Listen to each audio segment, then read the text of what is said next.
सबसे पहले आप सोच सकते हो, पहला लाजर के घर से निकला। याद रखना, जो मार्था है, मरियम है, उनके घर से होकर गुजारते हुए कहाँ तक पहुंचा? यरूशलेम जा रहा है, क्योंकि लाजर को जिलाने वाला खुदा। आज तक कई नबी आए, कई भविष्यवक्ता आए, नहीं, कई राजा आए, लेकिन ऐसे चमत्कार कभी किसी ने नहीं सुना। एक दिन में मरा जी उठा, वो अलग बात है, लेकिन लाजरस कितना दिन? 4 दिन, 3 दिन। आप सोच सकते हो, चौथा दिन में उसको जिंदा किया, वो भी कपड़े के साथ, एक आवाज पे। नहीं, वो उठ के खड़े हो गए। खाली कहाँ? उठ लाजरस, एक बात के अंदर उठ के खड़े हो गए, और पूरा दुनिया के अंदर उसका जो आश्चर्य कार्य है पूरा जग में फैल गया था। और जग में फैलने के बाद और फिर किधर चला? यरूशलेम में प्रवेश। किधर? यरूशलेम में प्रवेश करने के लिए। तो सबसे पहले मैं आपको बताना चाहता हूं, ये बाइबल का किताब मत्ती के कलाम होता है। मैं मुंह से बोल देता हूं। अभी मेरा मिसेस ने इतना अच्छा वचन दिया मत्ती 21:5 का, बहुत खुशी। आमीन। और उन्होंने खुद से किया, मैं तो सोचा नहीं कि वो वचन बोलेगा। आमीन, हालेलुया। लेकिन कोई कोई सोचता रहेगा नहीं कि पास्टर ने सिखाया रहेगा, तो एक्चुअल मेरे से कोई डिस्कस ही नहीं हुआ। आमीन। मेरे को बोलता उल्टा का, भाई मेरे को कुछ बोलो मत, मैं जब होगा तब बोलूँगा। लेकिन वो खुद से वचन लेके बोला। खुदा की महिमा हो। आमीन, हालेलुया। तो बोलने की मतलब ये है कि मत्ती 21 जो कलाम है, मैं मुंह से बोल देता हूँ, और उस कलाम के अंदर मत्ती में ये प्रवेश द्वार के बारे में लिखा है। अगर मरकुस देखेगा, मरकुस 11 चैप्टर देखेगा, वहाँ पे भी इसी के बारे में सब लिखा है। मत्ती मरकुस हो गया, बराबर। उसके बाद लूक आता है। लूक में 19 चैप्टर आता है, 29 से वहाँ पे शुरू हो जाता है, बराबर। सेम कलाम है। अगर लूक के बाद जॉन देखेगा, बराबर ना, जॉन में 12 के अंदर 12 से दिखेगा, बराबर। तो आपको मैं बताना चाहता हूँ, लूक, मत्ती, मरकुस, लूक और जॉन, ये 4 किताब है, और चारों किताब के अंदर प्रभु यीशु के बारे में वर्णन है। किसके बारे में? ये पाम संडे के बारे में वर्णन है। अभी मैं हमेशा मत्ती 21 के बारे में बोलता हूँ। इस टाइम में मैं मत्ती का नहीं बोलूँगा, इस टाइम में मैं लूक में लेके जाऊँगा, ना जॉन में लेके जाता हूँ, ना मरकुस में लेके जाता हूँ, ना मत्ती में लेके जाता हूँ। आज मैं लूक के कलाम में 19 चैप्टर में फिर से मैं आपके सामने लेके जाना चाहता हूँ। आमीन। अभी जरा ध्यान देना, 29 से लूक के कलाम, लूक के कलाम 29 चैप्टर, सॉरी अपना 19 चैप्टर 29 से हम पढ़ते हैं। सुनो। जब वो जैतून नामक पहाड़ पर जब वो जैतून नामक पहाड़ों पर बेतफगे और बेतनिया के पास पहुंचा, तो उसने अपने चेलों में से 2 को यह कह के भेजा। एक मिनट सुन लो, कितना चेलों को बुलाया? 2 चेलों को बुलाया। जैसा बेतफगे में गया जैतून के पास, याद रखना, यरूशलेम में प्रवेश करने से पहले 2 चेलों को बुलाता है, बराबर। और बुला का क्या कहता है? सामने के गांव में जाओ। और उसमें पहुंचते ही एक गधी की बच्चा जिस पर कभी कोई सवार नहीं हुआ, बंधा हुआ तुम्हें मिलेगा, बांधा हुआ तुम्हें मिलेगा, खोल कर ले आओ। खोल कर ले आओ। एक मिनट, अभी जरा ध्यान देना। यीशु मसीह यहाँ पे क्या कर रहा है? भविष्यवाणी कर रहा है। क्या कर रहा है? क्या कर रहा है? पहले यरूशलेम में आकर क्या कर रहा है? भविष्यवाणी कर रहा। 2 चेलों को बुलाया और 2 चेलों को बोला कि जा इस गांव के अंदर। सोचने की बात है, जा इस गांव में जा, और गांव में जाकर एक गधा है, गधे की बच्ची है। आमीन। और भविष्यवाणी ये कर रहा। देखो खुदा को कैसा, वो खुदा है, बाकी लोग ऐसा भविष्यवाणी नहीं कर सकता, याद रखना। यहां तक डिटेल बोल रहा है कि उस गांव में जा और वहां पे एक बांधा हुआ एक गधा मिलेगा, गाधे को बांधा हुआ है और वो बच्चा निकलेगा।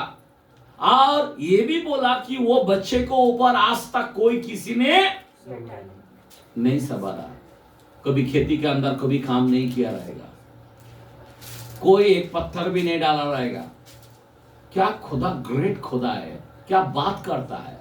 और उसके आगे पढ़ो, यदि कोई तुमसे पूछे, यदि कोई तुमसे पूछे कि क्यों खोलते हो, क्यों खोलते हो, तो यह कह देना, तो ये कह देना कि प्रभु को इसका प्रयोजन है। आमीन। देखो अभी प्रभु को ये भी मालूम है, बोलता तुझे कोई कहेगा, तब उसको बोल देना प्रभु को प्रयोजन है। क्या है? किसको प्रयोजन है? प्रभु को। प्रभु को प्रयोजन है।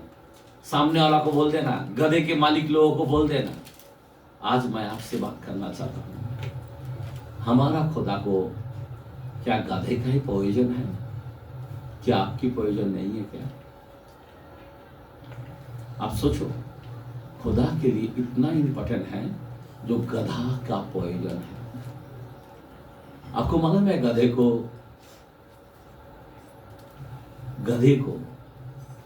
खुदा कभी मनुष्य को गधा की सलीका नहीं बनाया, बराबर ना? अभी गधा का नसीब देखो ना कितना अच्छा है, उसको खोल कर लिया वो बोला।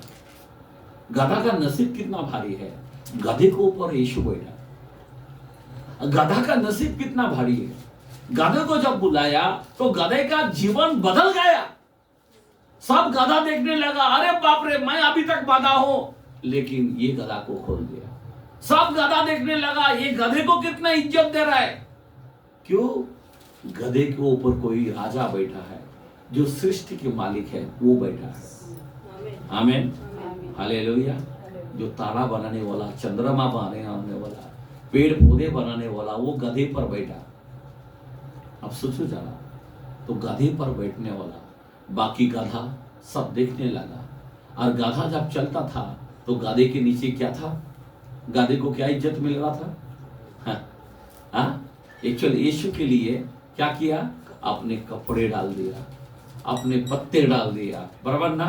खजूर के पत्ते डाल दिया। क्या पत्ते, क्या कपड़े, अच्छे अच्छे कीमती के कपड़े डाल दिया। और गधा उसके ऊपर। कभी गधे को कोई कभी इज्जत नहीं मिलता, कभी इज्जत नहीं मिलता। पर फर्स्ट टाइम लाइफ के अंदर गधे को इज्जत मिलने शुरू हो गई। मैं आपको बताना चाहता हूँ, गधा जो है, हमारा जो राजा है, वो गधे पर बैठा। आमीन, बोलो आमीन, हालेलुया। ये कोई मामूली बात नहीं है। अभी वहां पे बोला, खुदा ने जो भविष्यवाणी किया वो खोल कर लेके आ, और लेके आने के बाद क्या बोला? आगे पढ़ो। जो भेजे गए थे उन्होंने जाकर जैसा उसने उनसे कहा था वैसा ही पाया। मतलब कैसा? जैसा प्रभु ने बोला वैसा ही उनको पाया। देखा, अरे बाप रे, बराबर खुदा ने बोला, बराबर बांधा हुआ है, बराबर वही गधा है, गधे के बच्चा है, बराबर। हाँ, आगे पढ़ो कलाम को। जब वे गधे के बच्चे को खोल रहे थे, अभी सुन लो, जब गधे के बच्चे को खोल रहा था तो उसके मालिक ने उनसे पूछा। देखा, जैसा प्रभु ने बोला ना, तेरे को पूछेगा तो बोलना प्रयोजन है। हाँ, इस बच्चे को क्यों खोलते हो? उन्होंने कहा प्रभु को इसका प्रयोजन है। क्या बात है, जैसा प्रभु ने बोला वैसा ही, एक शब्द इधर नहीं उधर नहीं, जितना शब्द बोला है वही शब्द उनके जीवन में प्रकट हुआ। इसलिए ये भविष्यवाणी जो खुदा ने कहा, इसीलिए आज तुम्हारा हमारा ये बाइबल का जो वचन है, आप जानते हो इसमें से एक बिंदु नहीं हटेगा। जो खुदा बोलता वही होगा। आमेन, बोलो आमेन। आमीन। एकदम सटीक जो शब्द बोलता वही खुदा कर रहा है। एक बात भी थोड़ा इधर इधर नहीं हुआ, जैसा बोला वैसा ही हुआ। और वो मालिक ने पूछा, और वो मालिक को कह दिया खुदा को पॉइजन है। आप सोच सकते हो मेरे भाई, एक गधे का पॉइजन है। आज तुम और हम, हेलो, आप समझ के लो हम लोगों का कितना पॉइजन होगा। मैं क्या बता रहा हूं, हम लोगों को कितना पॉइजन होगा। एक गधे को पॉइजन हो सकता है। गधे को तो अपने हाथ से नहीं बनाया खुदा ने, बराबर, लेकिन तुमको हमको खुदा ने अपने हाथ से बनाया। खुदा ने अपना श्वास फूका। आप सोचो जरा, आपको बनाया किसकी जैसा, उसकी समानता, उसकी प्रतिरूप बनाया, बराबर ना। और बनाने के बाद आप सोचो तो हमारा पॉइजन नहीं है क्या? आज हम लोग बहुत दूर दूर रहता है, खुदा को आदर दे नहीं पाते। खुदा एक गधा को उपयोग किया, तो आपको उपयोग क्यों नहीं करेगा? आज बहुत सब लोग सोचते हैं, अरे मेरे से क्या होने वाला है, अरे मैं क्या कहूंगा, अरे मैं क्या करूंगा। तो गधे को देखना बाबा, जो गधा किस काम का है भाई। अब बोलते नहीं कि तू गधा है, कुछ काम का नहीं है। अरे खुदा बोलता गधा ही काम का है। आप और हम गधा तो नहीं है, बराबर है कि नहीं? लेकिन खुदा ने गधे को उपयोग किया। खुदा कहता है उन चेलों को, दोनों चेलों को कहा, बोल देना कि खुदा को क्या है, इसका प्रयोजन पॉइजन है। आज आप और हम इतना पॉइजन है, खुदा में इतना पॉइजन है, खुदा में इतना इंपॉर्टेंट है। पॉइजन का मतलब बहुत ही इंपॉर्टेंट महत्व है। मेरे भाई, प्रभु आप लोगों से प्यार करता है। आप खुदा को इतना बड़ा सोच सकते हो। अभी सबसे पहली बात मैं आपको बताना चाहता हूं, अभी गधे की कहानी के बारे में मैं थोड़ा सा गधे के बारे में लेके जाना चाहता हूं, जरा ध्यान देना। अभी बहुत ये वचन को छोड़ना नहीं। मैंने बताया मत्ती के कलाम 21 कलाम 21 चैप्टर में इसके बारे में 1 से सब लिखा है। मैंने बताया लूक के कलाम 29 से आखिरी तक लिखा है। मैंने बताया यूहन्ना के कलाम 12 का 12 से सारे लिखा है। मैंने बताया जॉन, सॉरी बराबर जॉन 12 का बोला है, और मरकुस का कलाम जो है वो भी 11 का बोला है 1 से। आमीन। तो ये मत्ती, मरकुस, लूक और जॉन, ये 4 किताब के अंदर, चारों किताब में यीशु मसीह के बारे में, पाम संडे के बारे में मैंने बताया। आमीन। अभी जरा ध्यान देना, बहुत ही महत्व है। अभी गधा को क्यों बुलाया? गधा क्या है? गधे के ऊपर क्यों बैठा? मेरा मिसेस ने बताया गधे के बारे में, बराबर ना, गधे के ऊपर बैठा। पर पॉइजन गधा क्यों गधा? गधा क्या है? गधा किसके प्रतीक है पता है आपको? गधा क्यों शेर के ऊपर क्यों बैठ के नहीं आया? क्योंकि ऑलरेडी वो शेर पर है। मैं बोलता हाथी के ऊपर बैठे, मैं बोलता घोड़े के ऊपर बैठे। ये जो है, इस सारे प्रतीक जो है लड़ाई का होता है। और बाइबल का कलाम में लिखा है, हमने बोला है ना, कलाम के अंदर ऐसा 9:6 में बोला है ना, वो शांति का राजकुमार है। ये शांति का प्रतीक नहीं है। अगर घोड़े पर बैठा होता तो फिर लड़ाई के लिए आता था। हाथी पर बैठना मतलब लड़ाई को दर्शाता है। लेकिन हमारा खुदा लड़ाई के लिए नहीं आया, शांति देने के लिए आया। क्या देने को आया? आज शांति देने के लिए किस पर बैठना पड़ा? आमीन। तो गधा जो होता है नम्रों की प्रतीक होता है। किसके प्रतीक है? नम्र। गाधा पे बैठना मतलब नम्र। हाथी में बैठना मतलब, शेर में बैठना मतलब, घोड़े में बैठना मतलब नम्र व्यक्ति नहीं है। क्रोध का, जलजलाहट का, बदला लेने का भाव का, उसका प्रतीक होता है। इसीलिए खुदा ने क्या, एक राजा होने के बाद वो जमाने के अंदर ये यरूशलेम में जब आए, जरा सोचने की बातें हैं, क्या बनकर आया? राजा। आमीन, हालेलुया। तो राजा कैसा आया? कैसा आया राजा? कोई बोल सकता है इसका भविष्यवाणी कब हुआ? हाँ, यिर्मयाह। और आगे कोई बोल सकता है? कोई वचन बोल सकता है? इसका भविष्यवाणी कौन सा है? ये इस्राएल को कैसा मालूम गिरा कि यही है वो राजा? नहीं मालूम। जरा देखते हैं। पहला स्टार्ट वचन बराबर बोला था जकरिया 9:9। जकरिया, ए सियोन बहुत ही मगन हो। क्या बोला है? बहुत ही मगन हो। ए सियोन बहुत ही मगन हो। हाँ? ए यरूशलेम जय जयकार कर, जय जयकार कर, क्योंकि तेरा राजा तेरे पास आएगा। वो धर्मी और उद्धार पाया हुआ है। क्या बोलता है? वो धर्मी और उद्धार पाया हुआ है। वह दीन है, वो दीन है, और गधे मतलब वो नम्र है, और गधे पर, वरन गधी के बच्चे पर चढ़ा हुआ आएगा। किस पर आएगा? गधे के बच्चे पर आएगा। आमीन। इसीलिए गधे के बच्चे को लेके आया। चेले को कहा, जा उस गांव में जा, मैं कहता हूं, और वहां पे कहना, कोई पूछे, और बराबर पूछा, और उसको कहना कि प्रभु को प्रयोजन है। और वो गधे को बराबर लेके आया। अभी सोचने की बात है, ये गधा गधे के ऊपर क्यों बैठा? मैंने बताया, गधा पहला बोला है, हमारा खुदा जो है ना, दीन है, मतलब क्या है? नम्र है। आमीन, हालेलुया। वो नम्र खुदा आया, नम्र व्यक्ति आया।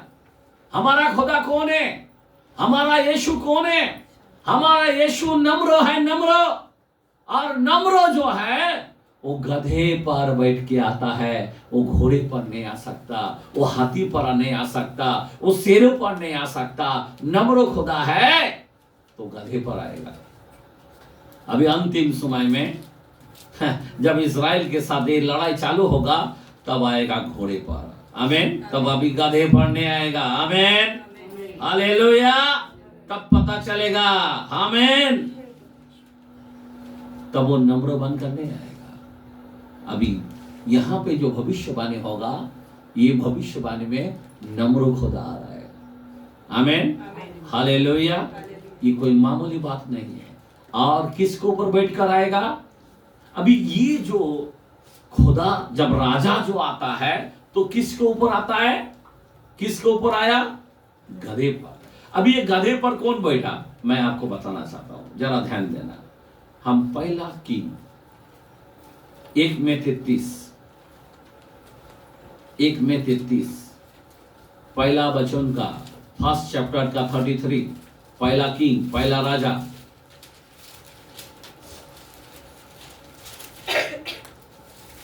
हाँ, राजा ने उनसे कहा, राजा ने उनसे कहा, अपने प्रभु के कर्मचारियों को साथ लेकर, मेरे पुत्र सुलेमान को मेरे नीच खच्चर पर चढ़ाओ। मेरे नीच, क्या बोला है? नीच खच्चर पर चढ़ाओ। खच्चर का मतलब क्या है? गधे पर चढ़ाओ। जब दाऊद राजा ने अगर अपने बेटे को राजा बनाना चाहता है, तो उसको पहले अभिषेक करके किधर चढ़ाया? गधे पर चढ़ाया। समझ में आ रहा बात? किसके ऊपर चढ़ाया? गधे पर। मैं और एक कलम में बताना चाहता हूं, हमेशा 2 सबूत तो कम से कम चाहिए, 3 सबूत चाहिए, बराबर। हम सेकंड किंग की कलम में, सेकंड राजा और वहां पे 9:11 से 13। हाँ, यस। तब येहू अपने स्वामी के कर्मचारियों के पास निकल आया और एक ने उससे पूछा, हाँ, क्या कुशल है? क्या कुशल है? वह बावला क्यों तेरे पास आया था? हाँ, उसने कहा, हाँ, तुमको मालूम होगा कि हम्म। वह कौन है और उससे क्या बातचीत हुई। हाँ, उन्होंने कहा, झूठ है, हमें बता दे। हाँ, उसने कहा, हाँ, उसने मुझसे कहा तो बहुत, हाँ, परंतु मतलब यह है, हम्म। यहोवा ये कहता है कि हम्म। इज़राइल का राजा होने के लिए हाँ, तेरा अभिषेक कर देता हूँ। हाँ, तब उन्होंने झट अपने वस्त्र उतारकर हाँ, उसके नीचे सीढ़ी ही पर बिछाया, हाँ। और नरसिंगे फूंक कर कहने लगा, हाँ। येहू राजा है। येहू राजा है। आमीन। अब सुन दो, यहाँ पे बताया जब कोई राजा बनता है तो वहां पे क्या होता है, एक तो गधे पर बैठता है और दूसरी बात क्या करता है, अपना कपड़ा नीचे डाल देता और उसको ऊपर चलने लगाता है। आमीन, बोलो आमीन, हालेलुया। ये सबूत दिख रहा है, बराबर ना। सेम कहानी ये नवा करार में यहाँ पे हम यीशु मसीह को देख रहे हैं। आमीन। अभी कहाँ तक हमने पढ़े थे? 29 अपना लूक 19 चैप्टर का 29, 30 आगे पढ़ो। कहाँ तक पढ़े थे हम? वे उसको यीशु के पास ले आए, वो यीशु के पास ले आए और अपने कपड़े उस बच्चे पर डालकर उस बच्चे पर डालकर यीशु को उस पर बैठा वो दिया। यीशु को उस कपड़े के ऊपर, मतलब गधे के ऊपर कपड़े के ऊपर यीशु मसीह बैठ गया। आगे जब वो जा रहा था, अभी ध्यान देना, जब वो जा रहा था तो वे अपने कपड़े मार्ग में बिछाते जाते थे। समझ में आ रहा बात? अभी येहू का राजा जब बन गया तो क्या हो गया, कपड़े बिछाने लगा। आमीन, समझ में आ रहा बात? एक टाइम में, मैं बड़ाई की बात नहीं बोल रहा हूँ, मैं माले चंचुरा के अंदर, नेवासा जिला के अंदर एक मीटिंग लिया था। वहाँ पे मेरे को लगता 26 लोगों का बपतिस्मा मैंने दिया। जब उस गांव के अंदर गया था और वो गांव के लोगों ने सेम हम लोग को इज्जत देने के लिए ऐसा पत्ता, नारियल के पत्ता, बड़े बड़े पत्ता जो है ना, पूरा रोड में ऐसा बिछा के रखा था। और मेरे को बोला, पास्टर आप यहाँ से चलिए। मैं बोला, भाई हम लोग लायक नहीं है। आमीन, बोलने की मतलब लायक नहीं है। नहीं, थोड़ा सा पाव तो खाली रख दीजिए, प्रेज द लॉर्ड, हालेलुया, उसके मान्यता के लिए। लेकिन हम लोग लायक नहीं है, हम मनुष्य है, प्रेज द लॉर्ड। लेकिन एक सम्मान हम लोग को मिलता है। आमीन। सारे गांव के अंदर पूरा पत्ता डाल दिया मेरे लिए। मैं बोला, हम लायक नहीं है, पर हम उस राजा का ही बेटा है। प्रेज द लॉर्ड, हालेलुया, बोलो हालेलुया। कितनी बड़ी यहाँ पे जो यरूशलेम में जब प्रवेश किया, याद रखना, यरूशलेम में जब प्रवेश किया और उन्होंने क्या कपड़े और क्या पत्ते खजूर की सब चारों तरफ से उसको बिछा दिया। और बिछाने के बाद वो गधा चल रहा है। अब सोच सकते हो, गधा का तो मजा ही मजा है। गधा ने कभी लाइफ में सोचा नहीं कि मेरे को इतना सम्मान मिलेगा, बराबर ना। गधे के ऊपर यीशु बैठ गया। आज एक्चुअल बाइबल में, अय्यूब में भी लिखा है, हम गधे के बच्चे के जैसा है, बराबर ना। लेकिन इस गधे पर अगर यीशु बैठा तो हमारा भी इज्जत मिला, नहीं तो हमको कौड़ी का भी इज्जत नहीं था। आमीन। हमारे अंदर इस गधे पर कौन बैठा? इस गधे पर कौन बैठा? मुंह खोल के बोलो ना, कौन बैठा? यीशु। आपके ऊपर नहीं बैठा क्या? तो नहीं बोलेगा। अगर यीशु बैठा, बोलो यीशु मेरे अंदर बैठा। आमीन, आमीन। गधे की पीठ पर बैठा। आमीन। और ये गधे के दिल में बैठ गया। आमीन, हालेलुया। किधर? वो उसके पीठ पर बैठा, पर इस गधे पर दिल में बैठ गया। आमीन। हम पवित्र आत्मा का मंदिर है। हालेलुया। ये हम ताली मारेंगे। अभी जरा ध्यान देना मेरे भाई और बहन, यहाँ पे इतना इज्जत गधे को मिल रहा है। आमीन। अभी ये पत्ता जो है, मैंने बताया, ये पत्ते को बिछाया। ये पत्ता क्या है? अभी खजूर का पत्ता क्या है? मैंने अभी जब लोग नहीं आए थे मैं थोड़ा उदाहरण दिया, थोड़ा आपको भी जानना जरूरी है। 92 चैप्टर 12, बच्चों को छोड़ना नहीं है, हम आगे और पढ़ना है। हाँ पढ़े, भजन संहिता। धर्मी लोग खजूर के समान फूले फूले और फलेंगे, और लबानोन के देवदार और लबनान को देवदारी के समान बढ़ते रहेंगे। आमीन। अभी धर्मी खजूर के समान बोला है। एक धर्मी व्यक्ति को किसके तुल्य बनाया? खजूर की तरह। आपको मालूम है खजूर के अंदर, खजूर एक मरुभूमि के अंदर भी अच्छा फल ला सकता है। कितनी बड़ी बात है। दूसरा पेड़ कभी नहीं ला सकता, पानी के बगैर कोई भी पेड़ बढ़ता नहीं है। लेकिन ये ऐसी पेड़ है, पानी नहीं भी है तभी वो खड़ा होगा, खजूर देगा। खजूर इतना मीठा होता है, इतना, क्या बोलते हैं अपने शरीर में, क्या बोलते हैं उसको विटामिन क्या बोल सकते हैं अपन? कैल्शियम ही कैल्शियम है। आमीन, बोलो आमीन। खजूर खाना है नहीं, कैल्शियम ही कैल्शियम है। हालेलुया। इतना पावरफुल है, आप सोच सकते हो। नहीं खाना भी नहीं खाए ना, 2 खजूर खा लो, देखो आपको बहुत ताकत मिलेगा। आमीन। मेरा बोलने की मतलब यही है, आज बाइबल ये सिखाता है खजूर। आप सोच सकते हो, मैंने अभी बताया, जरा कलाम को खोल के देखते हैं।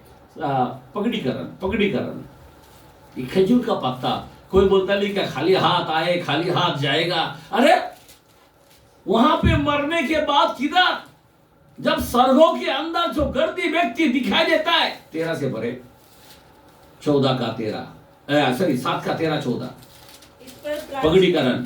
इस पर प्राचीनों में से एक ने मुझसे कहा, ये सफेद वस्त्र पहनकर कौन है और कहां से आए हैं? मैंने उनसे कहा, हाँ, हे स्वामी तू ही जानता है। उसने मुझसे कहा, हाँ, ये वे है जो उस महाक्लेश में से निकलकर हाँ, आए हैं। इन्होंने अपने वस्त्र हाँ, मेमने के लहू में धोकर हाँ, श्वेत किए हैं। सफेद किए। उसका पहला वचन पढ़ो, देखो खजूर कहाँ पे है? इसके बाद मैंने दृष्टि की और देखो हर एक जाति, हर एक कुल और लोग और भाषाओं में से एक ऐसी बड़ी भीड़ जिसे कोई गिन नहीं सकता, सफेद वस्त्र पहनकर और अपने हाथों में खजूर की डालियां लिए। क्या लिया?